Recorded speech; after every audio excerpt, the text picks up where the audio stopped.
तो बच्चों जैसे कि सर्टेन एसेट्स लाइक आपका प्रीलिमिनरी एक्सपेंसेस, गुडविल हो, डिस्काउंट और इश्यू ऑफ शेयर हो, सपोज आज बिजनेस लिक्विडेट हो गया, क्या हो गया, बंद हो गया, तो ये एसेट से कुछ मिलेगा। लिक्विड मतलब कंपनी बंद, ओके, कंपनी बंद होने के बाद क्या हमें बेचना है, एसेट्स बेचना है, लायबिलिटीज को मीट करना है, उसके बाद अगर पैसा बचा उससे क्या करोगे, रिटर्न करोगे, ओके। आपका कंपनी बंद होने के बाद गुडविल से क्या मिलेगा, कुछ मिलेगा। कंपनी को अगर किसी और को बेचूंगा तो गुडविल से पैसा मिलेगा ना, कंपनी बंद हो रही है तो गुडविल आज तक शो करते थे, आज गुडविल से कुछ मिलेगा, ओके। प्रीलिमिनरी एक्सपेंसेस उसको हमें कहां लिखते हैं, एसेट्स में लिखते हैं, क्या सोच के हमें फ्यूचर में याद है कि नहीं याद है, तो हमें नहीं पढ़ोगे तो बिल्कुल नहीं समझ में आएगा किसी को भी। प्रीलिमिनरी एक्सपेंसेस हम लोग जो खर्च करते हैं बिजनेस फॉर्मेशन करते वक्त, हम क्या सोचते हैं ये हमें धीरे धीरे क्या देगा, रिटर्न देगा। डिस्काउंट और इश्यू ऑफ शेयर, डिस्काउंट और इश्यू ऑफ डिबेंचर, हमें बाद में पैसा मिलेगा। डेफर्ड रेवेन्यू एक्सपेंस, ये सब क्या है, हाँ नहीं, हैवी एडवर्टाइजमेंट, मैंने 5 लाख रुपए एडवर्टाइजमेंट दिया, हर साल 1 लाख जाएगा, तो 1 साल के बाद बिजनेस बंद हो रहा है तो वो जो 4 लाख एक्स्ट्रा दे वो क्या मुझे मिलेगा, रिटर्न मिलेगा क्या। सो certain assets like preliminary expenses, goodwill, discount on issue of share, discount on issue of debenture, these are the assets appear in the balance sheet, but these assets provides nothing, these assets बच्चों provide nothing at the time of liquidation, still it appears in the balance sheet। अगर business बंद हो रहा है तो ये कुछ नहीं दिखाएगी, तो ऐसी एसेट को हम लोग लिखते हैं, माने हमको एक लिमिटेशन लिखना है, तो ऐसी एसेट जिसको हम लोग बैलेंस शीट में शो करते हैं बाय थिंकिंग बच्चों कि हमें ये बेनिफिट देगी, अगर बिजनेस बंद होता है तो इनका वैल्यू नहीं है, हाँ या नहीं, ओके। ऐसी एसेट्स को हम लोग लिखते हैं बिजनेस में बाय चार्जिंग बच्चों डेप्रिसिएशन, बाय थिंकिंग बच्चों it is a going concern, अगर गोन हो जाए तो जो वैल्यू लिखते हैं वो वैल्यू सही नहीं है क्या। वैसे ही सर्टेन एसेट जिसको हम लोग लिखते हैं अगर बिजनेस बंद हो जाए तो उसका वैल्यू कुछ भी नहीं, तो ये सब बच्चों हमारे पास पोस्टुलेट या अजम्पशन पे बेस करता है। तो अगर आप इसका वैल्यू बोलते हो बच्चों, एक अमाउंट बोलते हो, पर उस अमाउंट को सेटिस्फाई नहीं करवा पाते, डिफरेंट पॉइंट ऑफ व्यू से इस अमाउंट की एक्यूरेसी को, रिलायबिलिटी को, एक्यूरेसी नहीं, रिलायबिलिटी कि हाँ सच में सही है इतना ही है, प्रूफ नहीं कर पाते, तो आपका बोलने का कोई मतलब नहीं, स्टिल हम इसे लेके चलते हैं। तो फाइनेंशियल स्टेटमेंट बच्चों doesn't provide the true financial position. पहला point, financial position is based on interim reports, only interim report देता है, फाइनल रिपोर्ट देता नहीं है। It doesn't provide the true financial position, ये एग्जैक्ट पोजीशन देता नहीं है। हिस्टोरिकल कॉस्ट, थर्ड पॉइंट क्या है बच्चों, बहुत सारी चीजों में बच्चों फाइनेंशियल स्टेटमेंट किस पे डिपेंड करता है, हिस्टोरिकल कॉस्ट, समझ में आएगा। हिस्टोरिकल कॉस्ट मतलब जिसका पास्ट इंपोर्टेंस था अभी इंपोर्टेंस नहीं है, हाँ या नहीं। So financial statement are prepared on the basis of historical cost, समझ में आया कि नहीं, जो ऑलरेडी हो चुका है ना, अभी हो रहा है, हो चुका है बच्चों, which are determined after being incurred, जो हम निकालते हैं होने के बाद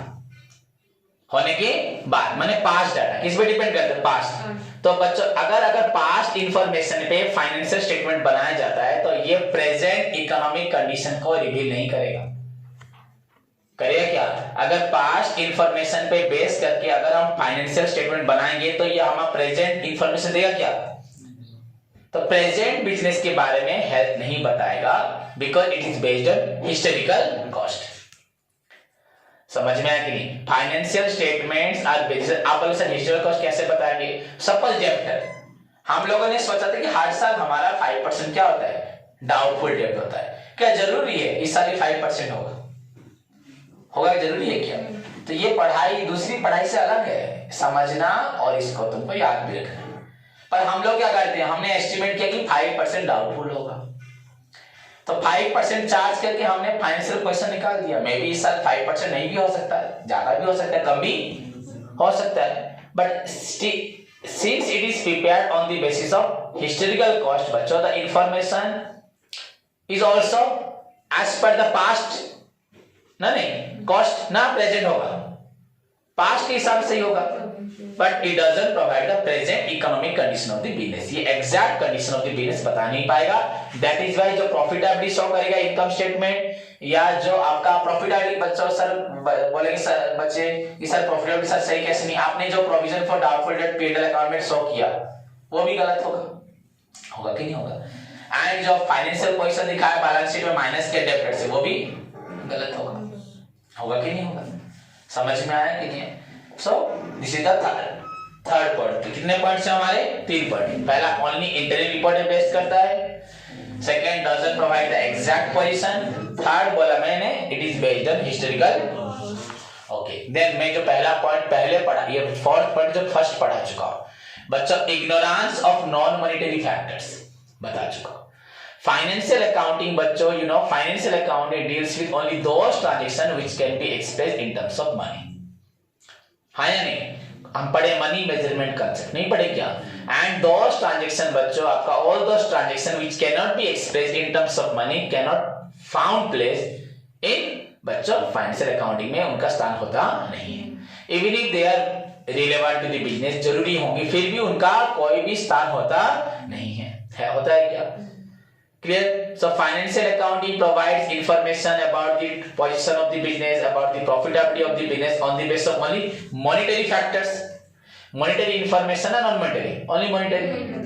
And बच्चा ignorance of the आपका non-monetary. Also बच्चों is the limitation. That is why business doesn't provide the true financial position of the business. नहीं बता सकता। आप बोलोगे सर आप बताओ कैसे, ऐसा एग्जाम्पल दो। बच्चों सपोज एक इंसान के पास आज कुछ नहीं है, दिख रहा है कुछ हो गया, पर उसको बहुत लोग पसंद करेंगे। उसने पास्ट में जितने लोगों से पैसा लिया था तुरंत देता था, उसका क्रेडिट वर्दीनेस बहुत अच्छा है।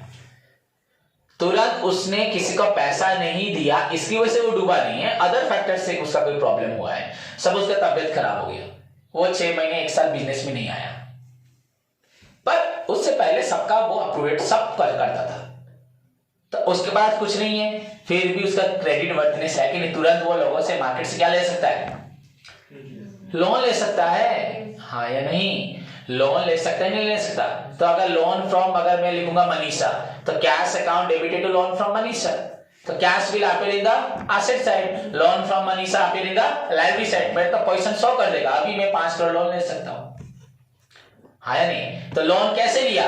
Due to my non monetary factor, मेरे पास जो क्रेडिट वर्दीनेस था, मेरे पास एक गुड लॉयल्टी पॉइंट था कि मार्केट से जिससे भी मैं लोन लेता था उसको टाइमली विद अट्रैक्टिव रिटर्न देता था। ये सबको लोन देते, किसी को अच्छा नहीं मिलता, मुझसे अच्छा मिलता था। तो ये हमेशा सोच रही 6 महीने बैठ के घर पे कि सर कब आएंगे, सर को मैं लोन दूंगी, वैसा इंसान हमेशा क्या करेगा? अट्रैक्टिव एंड टाइमली रिटर्न देगा, मैं और किसी को क्यों लोन दूंगी, नहीं सोच रही होगी। बट दिस चीज को, इस क्रेडिट वर्दीनेस को क्या फाइनेंशियल स्टेटमेंट शो करता है? ओके, याद करो, तुम लोग को याद होगा कॉस्ट अकाउंटिंग में एडवांटेज पढ़े थे ना? हाँ, एनेबल टू जज, helpful to creditor, helpful to government, helpful to बच्चों कंज्यूमर, पढ़े थे ना?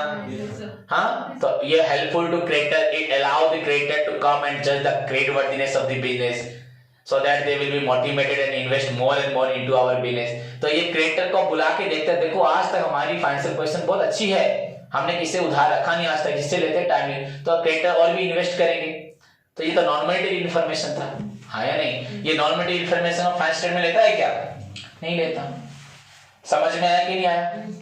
इससे ही मालूम पड़ेगा ये इंसान कितने दिन सर्वाइव करेगा, मतलब ये बिजनेस कब तक चलेगा, हाँ या नहीं? इतना बड़ा बिजनेस बना रखा है, पर देख के मालूम पड़ेगा मार्केट में बहुत सारी दुकान होगी जो बिल्कुल नहीं चल रही होगी। तो हम लोग भी तुम्हारे एज में बोल देते थे कि देखना ये दुकान कुछ दिनों के बाद अपने आप बंद हो जाएगी, बड़ा बड़ा खोल देते हैं, लोन फोन लेके चलता नहीं है, जब क्या हो जाता है बस। समझ में आया कि? एंड वहीं पे आप लोगों ने देखा कुछ मार्केट में जस्ट ठेला लेके बैठे होंगे, वो लोग देखना 2-3 साल में कैबिन बनाते हैं, उसका एक दुकान भी ले लेते हैं, नहीं ले लेते? होता है कि नहीं होता? बहुत जगह देखा होगा आप लोगों ने। तो वो कैसे पॉसिबल हो रहा है? ड्यू टू उनका जो नॉन मॉनेटरी फैक्टर्स है, क्या है उनके अंदर, जो आपका बिजनेस के प्रति जो उनका डेडिकेशन है, रेगुलर उनका जो कमिटमेंट, जो उनका कस्टमर सर्विस, जो उनका पोटेंशियल है, डेडिकेशन, मोटिवेशन है कि नहीं? But these items have no meaning in financial accounting. So judging and बच्चों giving the information about the financial position without considering these factors is accurate है क्या? हाँ या नहीं, मेरे पास एक अच्छा इंसान, एजुकेटेड इंसान है, वही तो मेरे लिए एसेट है। क्या है? वही तो एसेट है, हाँ ना, और कोई जरूरत है क्या? सब उसके उसके रहने से अपने आप पैसा आया कि नहीं आएगा?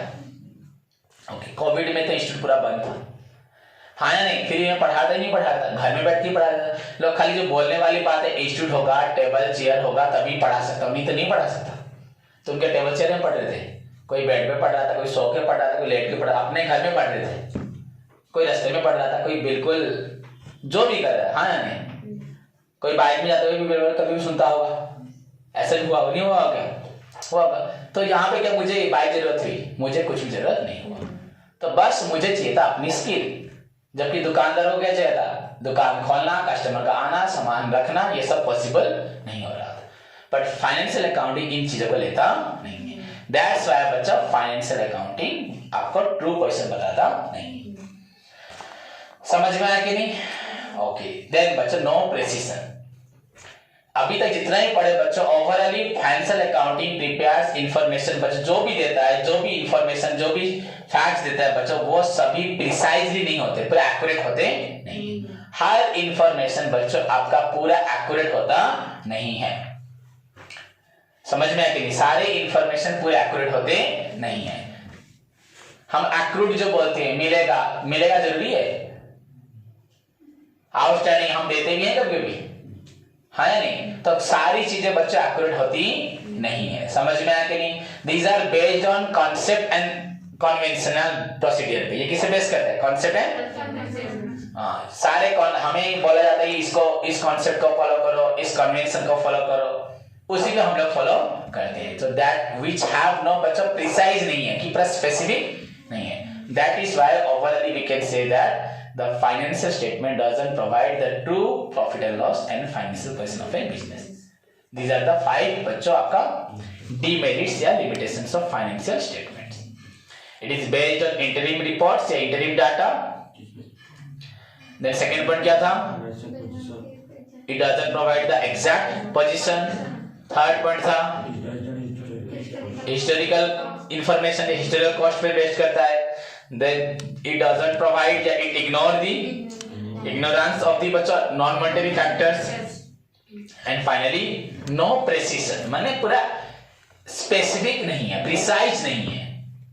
समझ में आया? वो ज्यादा बोलता है, तो ज्यादा बोलने की वजह से क्या इसमें स्पेसिफिक पार्ट क्या खो जाता है। दैट इज व्हाई तो बच्चा हम फाइनेंशियल अकाउंटिंग के साथ कॉस्ट अकाउंटिंग, मैनेजमेंट अकाउंट पढ़ते हैं, 3 चीजें पढ़ते हैं। समझ में आया कि नहीं? सब फाइनेंशियल अकाउंटिंग से होता नहीं है। क्लियर? सबको समझ में आया? तो इन 5 पॉइंट को पढ़ो। प्रीवियस क्लासेस जिन्होंने नहीं ली वो क्लासेस मुझसे लें, उसको पढ़ें। पहला ऑब्जेक्टिव, देन फीचर, देन आपका लिमिटेशन, इन तीनों को याद रखें। नेक्स्ट क्लास में बच्चों पढ़ाने वाला हूं टाइप्स ऑफ फाइनेंशियल स्टेटमेंट, ठीक है? और सभी स्टूडेंट्स होमवर्क प्रैक्टिस करें। आप लोगों का share capital forfeiture, par premium discount से प्रॉब्लम करें, ठीक है? पार प्रीमियम डिस्काउंट से सिंपल प्रॉब्लम तीनों करके आए। धन्यवाद।